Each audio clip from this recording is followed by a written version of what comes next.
Matahari mulai terbit di ufuk timur. Angin laut berhembus pelan mengibarkan sehelai topi jerami yang bertengger di kepala seorang pemuda. Topi itu telah melihat lebih banyak lautan, pertempuran, dan mimpi dibandingkan kebanyakan manusia di dunia ini. Topi itu adalah saksi bisu perjalanan menuju mimpi terbesar di era bajak laut. Puluhan tahun lalu, di dek kapal Oro Jackson, seorang pria berdiri dengan penuh wibawa. Goldie Roger, sang raja bajak laut, mengenakan topi jerami itu di kepalanya. Bagi Roger, topi itu bukan sekadar pelindung dari terik matahari. Ia adalah simbol dari sebuah janji. Janji yang lahir dari kehendak yang harus diteruskan. Tak ada catatan resmi bagaimana Roger mendapatkannya, tapi tatapan matanya saat memegang topi itu seperti menatap masa lalu yang sangat jauh. Ketika waktunya tiba, Roger menyerahkan topi itu pada seorang anak muda penuh semangat, Shanks.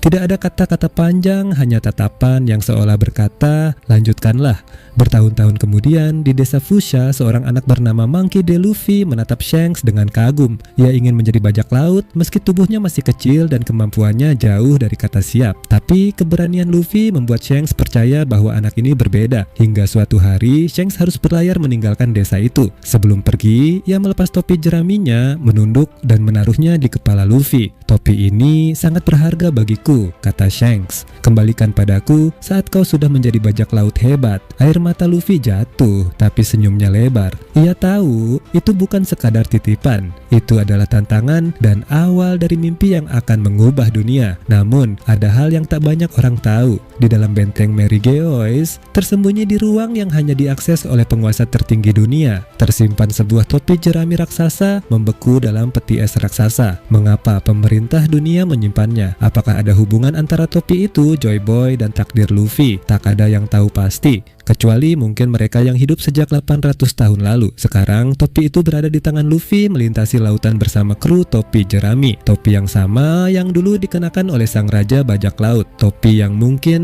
akan menjadi kunci membuka rahasia terbesar di dunia One Piece. Saat Roger tiba di Laugh-Tale, kenapa Roger tertawa? Ombak menghantam lembut lambung kapal Oro Jackson. Seluruh kru berdiri terdiam, kecuali satu orang. Goldie Roger, sang raja bajak laut, berdiri di haluan. Matanya membelalak tak percaya. Mereka telah tiba. Pulau terakhir, ujung dari Grand Line, Laugh-Tale. Momen kebenaran. Ketika Roger melangkah masuk ke pulau itu, suara camar perlahan menghilang, digantikan oleh desir angin dan gemerisik pepohonan kuno. Di tengah pulau, tersembunyi selama ratusan tahun, berdiri sebuah poneglyph raksasa, potongan sejarah terakhir yang hilang. Di sampingnya, harta karun yang tak terhitung jumlahnya, peninggalan peradaban yang sudah punah, dan sesuatu yang lain. Sesuatu yang begitu tak terduga, begitu absurd, hingga hanya satu reaksi yang mungkin terjadi.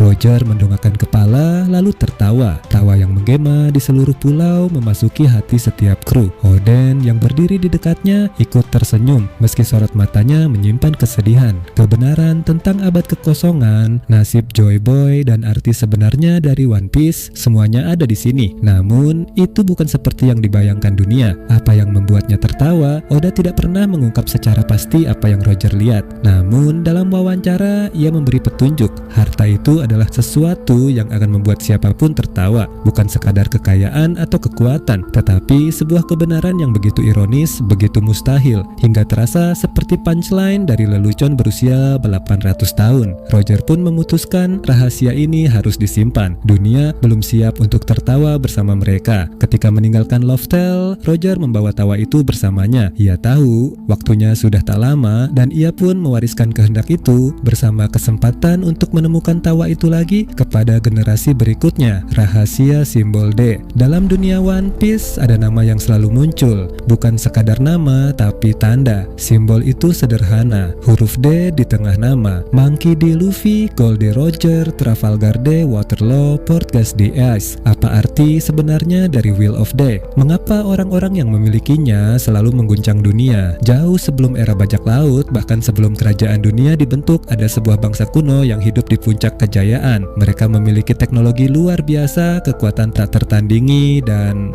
sebuah nama itu mengandung huruf D. Mereka dikenal sebagai musuh alami para dewa, julukan yang diberikan oleh para naga langit, Tenryubito, dan pemerintah dunia. Dalam cerita, Dr. Kureha pernah menyebut Roger sebagai Gold Roger ketika semua orang mengenalnya sebagai Gold Roger. Roger tersenyum ketika namanya diucapkan dengan benar. Kemudian Trafalgar Law mengungkap pada Robin bahwa D adalah nama yang diwariskan, dan orang-orang yang memegangnya selalu muncul di momen penting sejarah, terutama saat perubahan besar akan terjadi. Makna Will of D. Teori yang paling kuat berdasarkan fakta dari manga adalah D melambangkan kehendak yang tidak bisa dihancurkan. Mereka adalah orang-orang yang akan melawan tirani, membebaskan dunia, dan membawa fajar bagi umat manusia. Setiap pemilik D memiliki sifat unik. Mereka tak takut mati, selalu tersenyum bahkan diambang kematian, seperti Luffy, Roger, Ace. Senyuman itu adalah tanda keyakinan bahwa kematian hanyalah bagian dari perjalanan menuju kebebasan. Oda berkata, semua rahasia D akan terungkap ketika Luffy tiba di Laugh-Tale. Mungkin saat itu dunia akan tahu bahwa D bukan hanya sebuah huruf, tapi sebuah janji dari masa lalu yang menunggu untuk ditepati. Misteri abad kekosongan, The Void Century. Dalam catatan sejarah resmi pemerintah dunia, ada satu abad yang hilang, 100 tahun yang tak pernah dicatat di buku sejarah, 100 tahun yang disebut abad kekosongan. Tak ada satupun buku yang menceritakan tentang masa itu, dan siapapun yang mencoba mencari kebenarannya akan diburu oleh pemerintah dunia. Abad kekosongan terjadi sekitar 800 hingga 900 tahun yang lalu. Yang kita tahu hanyalah kerajaan dunia dibentuk setelah abad itu berakhir. Ada sebuah kerajaan kuno yang hancur, namun namanya terhapus dari sejarah. Satu-satunya peninggalan yang tersisa adalah Poneglyph, batu raksasa tak bisa dihancurkan yang berisi pesan dari masa lalu. Nico Robin, satu-satunya arkeolog yang bisa membaca Poneglyph, menemukan bahwa batu-batu itu berisi informasi tentang senjata kuno, Pluton, kapal perang terkuat yang pernah dibuat, Poseidon, kemampuan mengendalikan Sea Kings, Uranus, kekuatan misterius yang belum terungkap. Pesan-pesan ini adalah surat dari masa lalu untuk generasi masa depan, agar kebenaran tak pernah benar-benar hilang. Hubungan dengan Roger dan O'Hara, Goldie Roger dan krunya menemukan semua rahasia ini saat tiba di Laugh-Tale. Mereka tahu kebenaran tentang abad kekosongan, namun Roger memilih tertawa, menunggu waktu yang tepat untuk dunia mengetahuinya. Sementara itu, Pulau O'Hara, rumah para arkeolog, di bumi hanguskan oleh Buster Call hanya karena mereka mendekati kebenaran. Makna abad kekosongan, banyak bukti menunjukkan bahwa kerajaan kuno bukanlah musuh dunia. Mereka mungkin adalah pembawa kebebasan, dan kerajaan dunia berdiri di atas kehancuran mereka. Dan sekarang, Luffy sedang berjalan di jalur yang sama dengan Roger menuju rahasia yang sama, dan dunia akan segera dihadapkan pada kebenaran yang telah disembunyikan selama 800 tahun.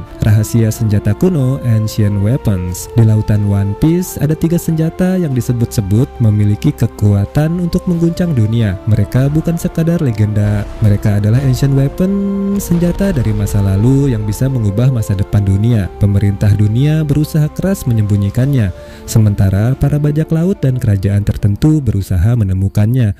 1. Pluton, kapal perang terkuat.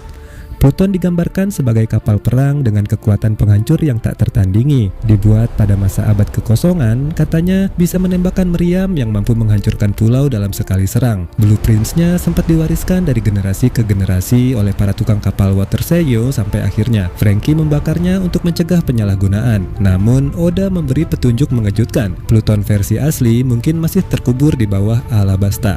2. Poseidon, ratu laut yang hidup. Poseidon bukanlah senjata logam, melainkan makhluk hidup. Dia adalah putri duyung yang memiliki kemampuan berbicara dan mengendalikan Sea Kings, monster raksasa yang menghuni lautan. Di era sekarang, Poseidon adalah Shirahoshi, putri kerajaan Ryugu di pulau manusia ikan. Kekuatan ini bisa menjadi berkah atau bencana, mampu memindahkan kapal ke seluruh dunia atau menenggelamkan seluruh armada. 3. Uranus, misteri yang belum terpecahkan. Uranus adalah senjata paling misterius. Tak ada yang tahu bentuknya, hanya desas-desus bahwa kekuatannya bisa memusnahkan area luas dari langit.